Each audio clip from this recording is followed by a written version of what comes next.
the main work of creating the games does not actually happen in India. Do realize that you're not going to be involved in the core design, the core programming, the core art of these games. So last but not least, guys, politics is insane.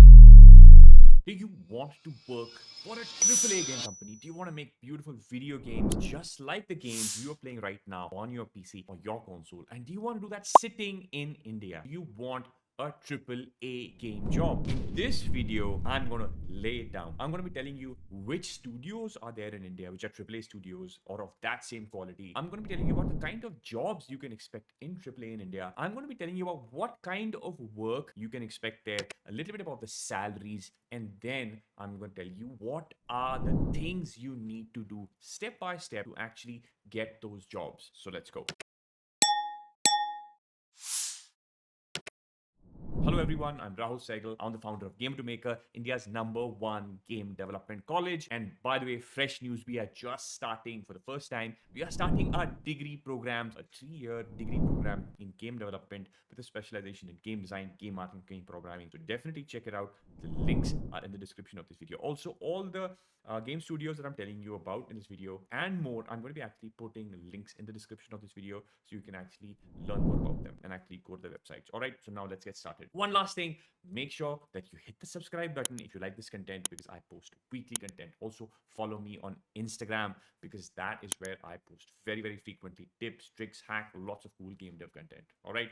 Finally, let's get started. Okay, let's talk about AAA game studios. I'm sure you guys play AAA games. You play Red Dead Redemption, you play Rockstar games, you play Naughty Dog games, and you want to work for these kind of game studios, right? What are the options in India? India, traditional AAA studios are basically 3 or 4. These are Electronic Arts, which is based in Hyderabad, and then you have Rockstar, you have Ubisoft, and you have Zynga, which is mostly into mobile games, but of course, they also can be considered AAA mobile game studio. There are a lot of other studios also in India, which are international studios, which have kind of like the work quality, the lifestyle, the salaries, the pay package, the benefits, the perks, same as a AAA studio abroad. And I'll put them in the description of this video. Also, you should probably check out this video right here, which is a top 10 gaming studios in India video, which I posted earlier. So do check it out. All right. Now, fundamentally, the big 3 are there in India, which are EA, Electronic Arts, there's Ubisoft, and then there is Rockstar. Now,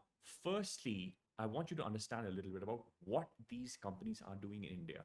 These are huge companies. All of these companies are based in the US or Europe, and then they have a branch over here in India. The main work of creating the games does not actually happen in India. The main work, the main design work actually happens abroad in their home countries. So what they do is they actually outsource some of the processes to their Indian counterparts such as EA, etc., EA, Ubisoft, Rockstar. So if you want to work on a AAA game, if you want to build a AAA game, well, you will technically be working for these companies on their new projects, but you may be doing a very, very small role. You may be doing QA, you may be doing a little bit of art outsourcing, you may be doing a little bit of design of some UI or features or something like that. Do realize that you're not going to be involved in the core design, the core programming, the core art of these games. So the AAA experience in India, of course, you're going to be working for a good company. You can tell your friends you're working for a cool company. All that stuff is going to be there. But remember one more thing, in AAA companies, there are a lot of people. There are thousands and thousands of people. So remember, you're going to have a very specialized role as an artist or a programmer. You're not going to be involved with the other process. Nobody's going to ask you for your opinion on the game or the design or the art or programming, right? Sure, your name may be there in the credits, but your role will be very, very limited in these game studios, right? So there is not a lot of creativity if you work in AAA game studios in India. Keep that in mind. Also, the nice thing is, of course, that you'll get a good salary. These studios usually pay quite well and they pay regularly because they don't have any funding problems. They pay the salary on time. They pay good salaries. Also, they have good benefits. They have really cool spaces, right? Like you go to these studios, the space is great. You have like a cafeteria, you have a nice workspace. You're probably going to have, a pool table and like you're going to be in a cool space. Okay. Also, they have benefits, they have insurance.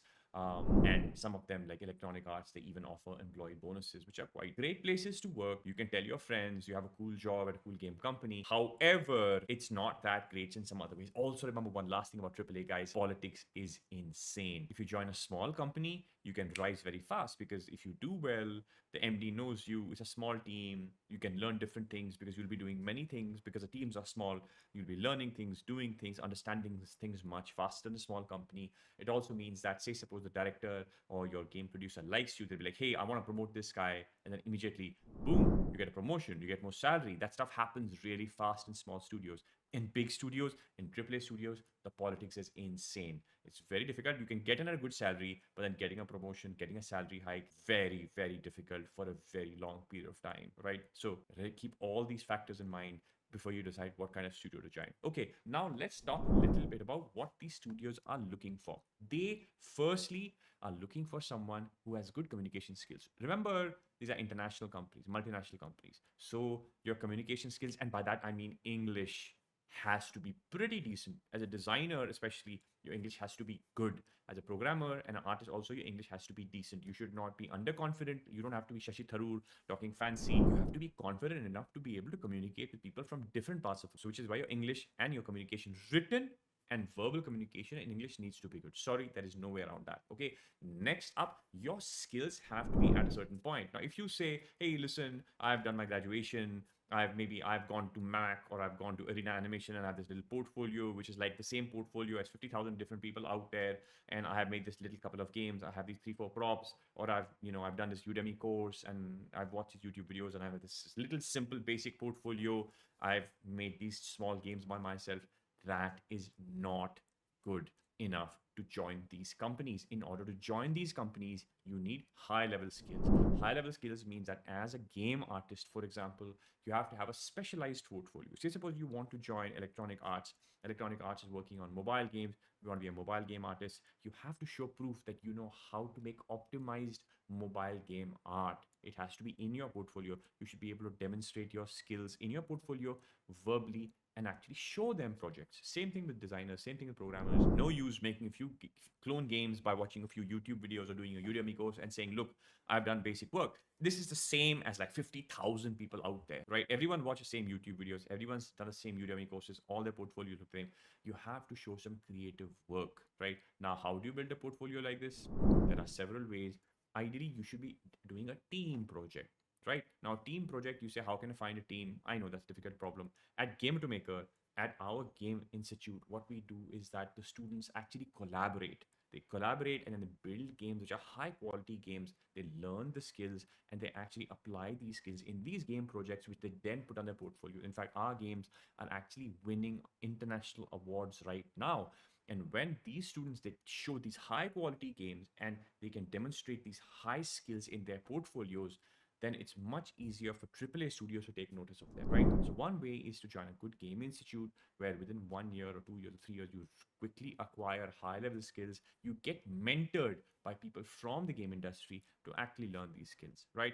You can do this on your own also, but it takes a much longer time. And because it's difficult to clear your doubts, it's difficult to get guidance from people actually in the game industry. So your skills and your portfolio need to be of a very high level, right? Another way, remember, all these AAA companies, most of them have a network. Hiring happens through a network. So say suppose I know someone in Electronic Arts and I say, hey, listen, one of my students is looking for this job. Can you please go and give this resume to HR? So somebody inside the company will go straight to HR, hand over the resume of one of our students, or we have a placement agreement with them, and then they will hire directly. Okay, it is not the same as just writing to them online or applying online. It is not that easy, guys. Also, I'm going to give you a top tip for actually creating a portfolio for a game company. What you need to do is you need to create something called an artifact in your portfolio. What exactly is an artifact? Say suppose you come to know that Zynga India is recruiting and they want artists, and say suppose they are actually looking for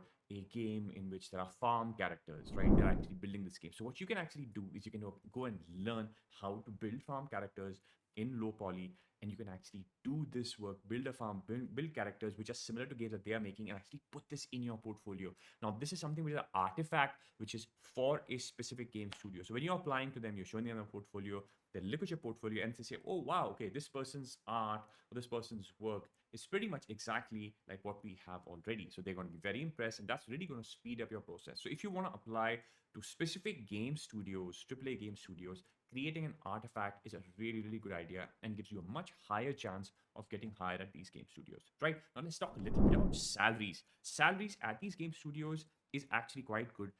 I know for a fact that EA Hyderabad is among the highest starting salaries in India. I've known of people who are game designers who have actually joined as interns at 12 lakh rupees per annum, which is almost like 1 lakh rupees per month. This is people who are straight out of college, but remember they have to have good skills, right? But that's not always going to happen.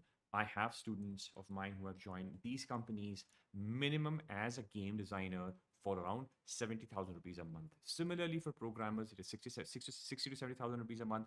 For game artists, maybe a little bit less, 50 to 60,000 rupees a month. But that is the approximate joining salary as an intern if you join these companies. You can join these companies as a fresher with these kind of salaries.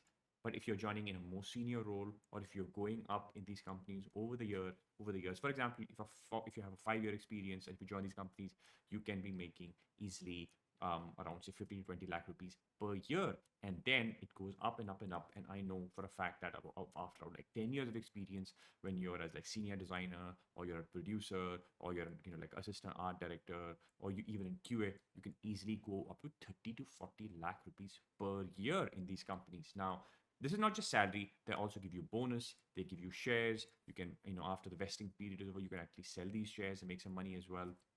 They give you stock options. So all these benefits are there. Also, they give you some travel allowance. Sometimes they let you travel for conferences. There's some really cool perks with these big companies. Not gonna lie. Okay. Now, lastly, I want to talk about how to apply to these companies. A lot of these companies actually have their websites. So you need to keep regularly going, keep looking at LinkedIn, follow these companies on LinkedIn.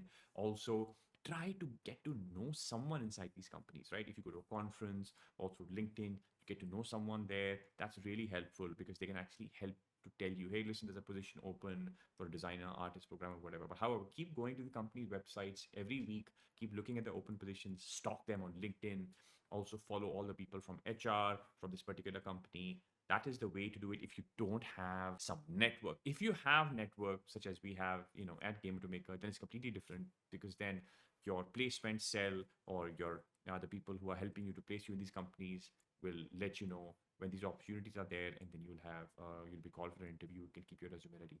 So once again, remember, you have to have good quality skills, you have to have a really good portfolio, network has to be good, your communication skills have to be good, and then you can actually get into these AAA companies. All right, so thank you so much for watching. To let me know what you thought of this video. If you have any comments, also if you want any more content, let me know what kind of content you want here in the comments. I will see you around, guys. Let's go.